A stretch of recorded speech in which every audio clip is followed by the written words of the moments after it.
বায়োলজিতে আমাকে 8টা অধ্যায় পড়লে হবে না। 8টা অধ্যায় করলে আমি যেভাবে প্রশ্ন করুক না কেন 5টি প্রশ্ন আমি ইজিলি কমন পেয়ে যাব। এখন এই 8টি অধ্যায় তুমি কি সলিউশন করে রেখেছো আগে থেকে? যদি করা হয়ে না থাকে তার জন্য এক্সট্রা কোন অধ্যায়গুলো পড়বে সেটা বলে দিচ্ছি। তাহলে 8টি অধ্যায় মাস্ট তোমাকে করে যেতে হবে, যেভাবে তুমি পড়ো না কেন, কারণ যেহেতু অনেকগুলো অধ্যায়। ইদানিং তোমরা ফিজিক্স এবং কেমিস্ট্রি পরীক্ষা দিয়ে ফেলেছো, অবশ্যই জানো বলে অন্য অধ্যায়ের সাথে গ এবং ঘ কিন্তু লিঙ্ক আকারেও কিন্তু হয়। এই জন্য একেবারে 6টা অধ্যায় পড়ে গেলাম, 5টা অধ্যায় পড়ে গেলাম, ঠিক হবে না। মিনিমাম 8টা অধ্যায় খুব ভালো মতো করে পড়ো, ইনশাল্লাহ প্রশ্ন যেভাবেই করুক না কেন তুমি 5টা প্রশ্ন উত্তর করতে পারো। আমি আজকে সেই 8টা কোশ্চেন তোমাদের দিয়ে দিচ্ছি এবং সাথে এক্সট্রা যে অধ্যায়গুলো থাকবে সেটা চাইলে তুমি করতে পারো, নাও করতে পারো, তোমার উপরে সব ডিপেন্ড করবে। এখন আমরা শুরু দেখবো হচ্ছে, দেখো সৃজনশীল 8টার জন্য যে 8টি অধ্যায় সবচেয়ে ইম্পর্টেন্ট, সেই 8টি অধ্যায় হচ্ছে এই 8টি। প্রথমে 13, এরপরে 5, এরপরে 2, এরপরে 6, 11, 12, 8 এবং শেষে হচ্ছে 14। এটা আমার সিরিয়াল, আমি সবচেয়ে বেশি ইম্পর্টেন্ট মনে করেছি সেটা হচ্ছে 13 অধ্যায়, এরপরে 5, এরপরে 2, এভাবে এটা আমার ইম্পর্টেন্ট অধ্যায়। যদি এখানে কোনো একটা অধ্যায় তোমার কাছে ডিফিকাল্ট মনে হয়, বলে না এই অধ্যায়টা আমি পারি না, আমার জন্য ডিফিকাল্ট মনে হচ্ছে, যে কোনো অধ্যায় হতে পারে, তাহলে তুমি এই অধ্যায়গুলো ট্রাই করতে পারো। অধ্যায় 3, এরপরে 4, এরপরে 10, শেষে হচ্ছে 1 অধ্যায়, তুমি ট্রাই করতে পারো। কিন্তু তুমি যেভাবেই পড়ো না কেন তোমাকে এই 8টি অধ্যায় প্রথমে টাচ করা উচিত। যদি কোনো সমস্যা হয়ে থাকে তাহলে নিচের অধ্যায়গুলো করতে পারো। এখন প্রশ্ন হচ্ছে, এই অধ্যায় তো ইজিলি যে কেউ বলতে পারে, তাহলে এই অধ্যায়গুলো থেকে স্পেসিফিক কোন প্রশ্নগুলো পড়বো সেটা জানা দরকার না? সেটা বলে দিচ্ছি। সেই জন্য ক, খ, গ প্লাস ঘ এর জন্য আমি আলাদা বোর্ড কোশ্চেন ইন্ডিকেট করে দিয়েছি। ক এবং খ প্রশ্নগুলো আলাদা করে লিখে দিয়েছে তোমার জন্য, তুমি জাস্ট এই প্রশ্নগুলো প্র্যাকটিস করো।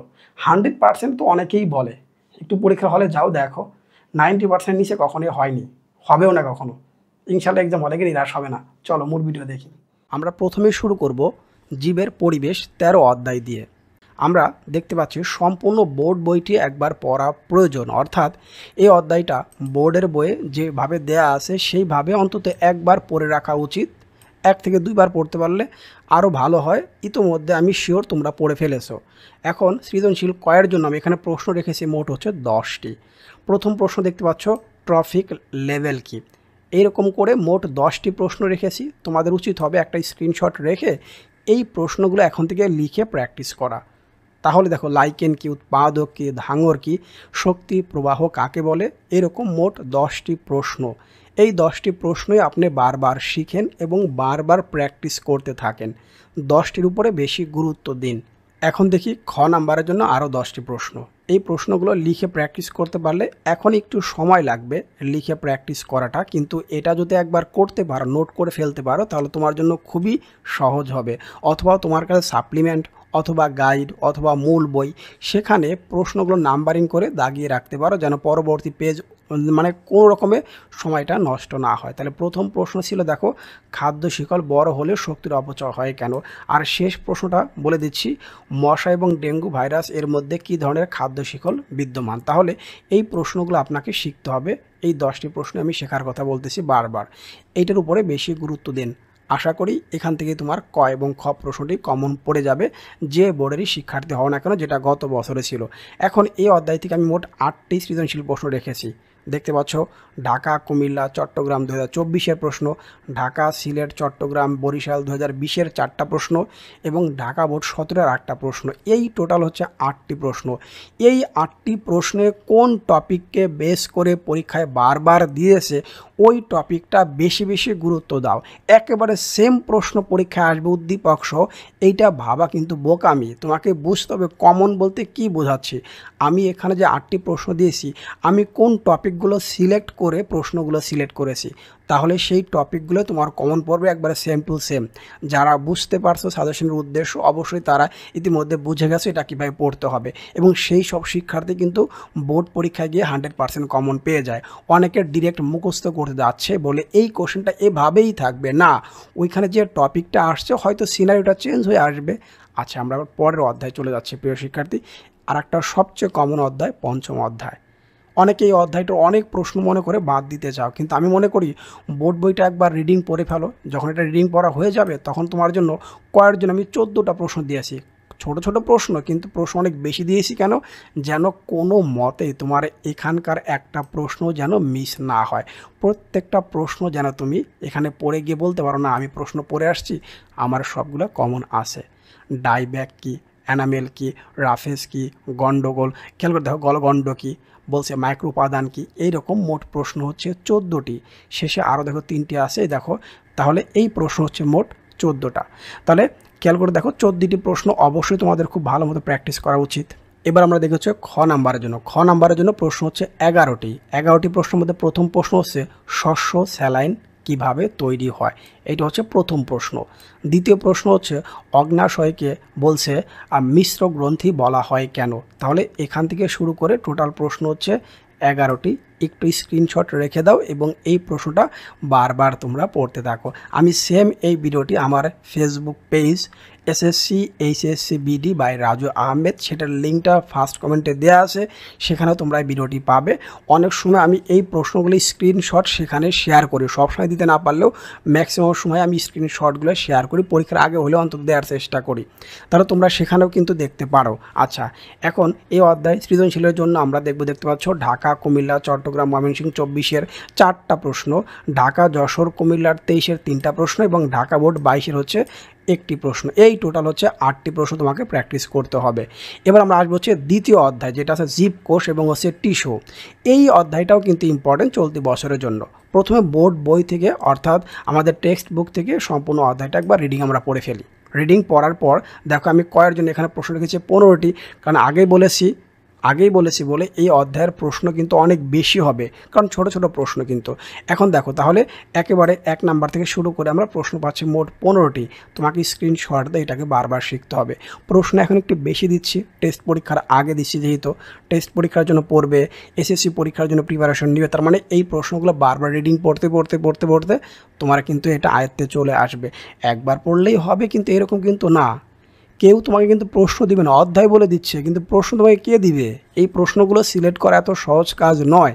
আমরা এবার ক্ষয়ের জন্য দেখব। ক্ষয়ের জন্য প্রশ্ন হচ্ছে এখানে 13টি। ক্ষয়ের জন্য প্রশ্ন হচ্ছে 13টি। এই 13টি প্রশ্ন তোমাকে শিখতে হবে। এখানে দেখতে পাচ্ছ নিউরন বিভাজিত হয় না কেন, অঙ্গতন্ত্রের একক ব্যাখ্যা করো, কার্ডিয়াক পেশিকে বিশেষ ধরনের পেশি বলা হয় কেন, এবং সর্বশেষ 13 নম্বর প্রশ্ন হচ্ছে জনন কোষ হ্যাপ্লয়েড এবং দেহকোষ ডিপ্লয়েড কেন। তাহলে তোমার উচিত এই 13টি প্রশ্ন এখন থেকে প্র্যাকটিস শুরু করে দেওয়া। দুটো পদ্ধতি বলেছি, হয় নোট করে ফেলবে অথবা টেস্ট পেপার, গাইড, সাপ্লিমেন্ট বা মূল বই যেখানে পারো সেখানে নাম্বারিং করে দাগায় রাখবা, যেন পরবর্তীতে সময় নষ্ট না হয়। এই অধ্যায় 8টি সৃজনশীলের মধ্যে প্রথমে দেখতে পাচ্ছ এটা হচ্ছে যশোর, কুমিল্লা, চট্টগ্রামে 24 সালের 3টা প্রশ্ন, যশোর কুমিল্লার 23 সালে 2টি প্রশ্ন, ঢাকা, কুমিল্লা, চট্টগ্রামের 21-এর 3টা প্রশ্ন। তাহলে এই মোট 8টি প্রশ্ন এই অধ্যায় থেকে পড়তে হবে। এরপর আমরা দেখব হচ্ছে পরে যে অধ্যায়টা হচ্ছে 6 অধ্যায়। আগের মতোই বরাবর সম্পূর্ণ অধ্যায়টা একবার রিডিং তোমাকে পড়ে নিতে হবে। এইটা যখন পড়া শেষ হয়ে যাবে তখন তুমি সৃজনশীল কয়ের জন্য প্রশ্ন শিখবে। ব্যাপন, চাপ, ঘাটতি কী, কোষ রস কাকে বলে, অবিশ্রবণ কী, টিউনিকিয়া মিডিয়া কী। তাহলে এক থেকে শুরু করে এই প্রশ্ন একটু বেশি দিব, যেহেতু টেস্টের আগে তোমাদের জন্য দিচ্ছি। তার মানে মোট 12টি প্রশ্ন দেখতে পাচ্ছ, খুব বেশি কিন্তু না। 12টি প্রশ্ন একটা অধ্যায় থেকে তুমি কয়ের জন্য শিখতেছো, বিশাল একটা অধ্যায়, তাহলে সেখান থেকে অনেক প্রশ্ন কিন্তু হয়। তাহলে এই প্রশ্নগুলো তোমাকে শিখতে হবে। তার মানে তুমি নির্দিষ্ট করে জানলে আমার এই অধ্যায় থেকে এই প্রশ্নগুলোর পড়ার কোনো বিকল্প নাই, পড়তেই হবে। এবং ক্ষয়ের জন্য যে প্রশ্নগুলো আছে সেটা হচ্ছে এখানে হচ্ছে 11টি প্রশ্ন দেখতে পাচ্ছ। উদ্ভিদদেহে শীতকালে খাদ্য চলাচল বিঘ্ন ঘটে কেন, প্রথম প্রশ্ন। দ্বিতীয় প্রশ্ন খেয়াল করে দেখো, পজিটিভ গ্রুপের রক্ত নেগেটিভ গ্রুপের ব্যক্তিকে দেয়া যাবে না কেন। এখান থেকে শুরু করে টোটাল প্রশ্ন দিয়েছে আমি হচ্ছে 11টি প্রশ্ন, খুব বেশি প্রশ্ন না একটা অধ্যায় থেকে। যে পরিমাণ টপিক থাকে বায়োলজির প্রত্যেকটা অধ্যায়ে হিউজ পরিমাণ টপিক থাকে। বায়োলজি বইটা পড়তে আমার ব্যক্তিগতভাবে খুব একটা একেবারে খুব পছন্দনীয় সাবজেক্ট সেরকম না। যা হোক, তাহলে 11টি ছোটো প্রশ্ন তোমার শেখা হয়ে গেল। এই অধ্যায়তে আমরা ক এবং ক্ষয়ের পরে গ প্লাস ঘয়ের জন্য এই 8টা প্রশ্ন পড়ব। কুমিল্লা, চট্টগ্রামের 2টি প্রশ্ন, ঢাকা, যশোর, কুমিল্লা, চট্টগ্রাম 23-এর 4টা প্রশ্ন, ঢাকা 22-এর 1টা এবং সিলেট বোর্ড 20-এর 1টা। তাহলে এই মোট 8টি প্রশ্ন। এই 8টি প্রশ্ন এখন থেকে তোমরা সাপ্লিমেন্ট, গাইড, বই বা যেখানেই পারো সেটা দাগিয়ে রাখবে, যেন এই টপিকগুলো দেখা মাত্রই তোমার মনে পড়ে। আচ্ছা, পরের যে অধ্যায়টা সে অধ্যায় হচ্ছে 11 অধ্যায় জীবের প্রজনন। সবসময় আসে এই অধ্যায় থেকে। এখন দেখো সম্পূর্ণ অধ্যায়টি রিডিং পড়ার পর ক নাম্বারে যে কোশ্চেনগুলো আমরা শিখবো, এখানে দেখতে পাচ্ছ অমরা বা গর্ভ ফুল কী। এখান থেকে শুরু করে ফুল কী, প্রজনন কী, পুষ্পাক্ষ কী, পুষ্পমঞ্জুরি কী, ফিটাস কী। তাহলে এখান থেকে শুরু করে আমরা দেখতে পাচ্ছি টোটাল প্রশ্ন হচ্ছে কতটি? 13টি। টোটাল 13টি প্রশ্ন তোমাদের জন্য আমি দিয়েছি। পুষ্পাক্ষ, পুষ্পমঞ্জুরি দেখো শুরু করে একেবারে টোটাল 13টি প্রশ্ন। এর বাইরে আসলে পড়ার প্রয়োজন পড়ে না। টেস্ট পরীক্ষার জন্য কাজে লাগবে, পাশাপাশি হচ্ছে মূল পরীক্ষা, মূল সাজেশন তো এসএসসি 25কে কেন্দ্র করে। এর মধ্যে তোমার মডেল টেস্ট দিবা, তুমি এই সাজেশন ফলো করো, টেস্ট পরীক্ষা দিবে, সাজেশন ফলো করো, আর কিচ্ছু লাগবে না। আচ্ছা, ক্ষয়ের জন্য প্রশ্ন আমরা শিখবো হচ্ছে এখানে 11টি, ম্যাক্সিমাম ক্ষয়ের জন্য 11টি প্রশ্নই আমি দিয়েছি। তাহলে ক্ষয়ের জন্য যে প্রশ্নগুলো আছে দেখতে পাচ্ছ একবার শেষ মুহূর্ত পর্যন্ত দেখো। স্বপরাগায়ন ও পরপরাগায়নের মধ্যে পার্থক্য লিখো। পরপরাগায়নের পরাগ রেণুর অপচয় বেশি হয় কেন? ধুতরা ফুলে কী ধরনের পরাগায়ন হয় ব্যাখ্যা করো। টোটাল প্রশ্ন হচ্ছে এখানে 11টি। টোটাল প্রশ্ন 11টি, এটা শেখার কোনো বিকল্প নাই। এরপরে দেখো পরবর্তী সৃজনশীলের জন্য 2টি প্রশ্ন, রাজশাহী এবং যশোর বোর্ডের 24-এর প্রশ্ন, ঢাকা, যশোর, কুমিল্লা 23-এর প্রশ্ন, এবং সর্বশেষ রাজশাহী চট্টগ্রামের হচ্ছে 21-এর 2টি প্রশ্ন। 8টার বেশি কিন্তু আমি দেই নাই, প্রত্যেকটা অধ্যায় থেকে 8টি করেই প্রশ্ন। এবার আমি আসলাম 12 অধ্যায়, খুবই ইম্পর্ট্যান্ট একটা অধ্যায়, জীবের বংশগতি এবং হচ্ছে বিবর্তন। সম্পূর্ণ অধ্যায়টা পড়ে ফেলা একবার রিডিং না পড়লে তুমি পরবর্তীটা ধরতে পারবে না, মানে তোমার জন্য শেখাটা কিন্তু খুব একটা বেশি লাভ হবে না।